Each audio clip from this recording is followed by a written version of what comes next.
Che giornata per il nostro piccolo guerriero. Joe è stato ospite d'onore della partita Padova-Cittadella. Lo vediamo indossare la maglietta dei biancoscudati e ancora in braccio al capitano dei Granata, Manuel Iori. Il piccoletto è decisamente soddisfatto, vista la sua grande passione per il calcio. E ormai sta giungendo al termine la corsa di solidarietà per raggiungere quota 400.000 euro. A oggi la cifra è salita a 333.000, cui, lo ricordiamo, dobbiamo aggiungere i 50.000 stanziati dalla Regione Veneto, che come voi telespettatori ha preso a cuore questo bimbo di 2 anni e poco più perché possa essere sottoposto all'intervento in Florida che gli permetterà di correre e giocare.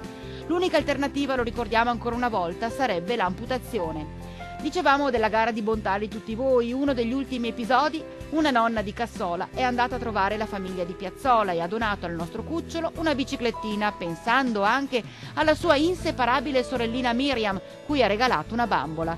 Una di quelle cose che allargano il cuore. Sono queste le piccole, grandi storie che ogni giorno ci fate vivere voi telespettatori.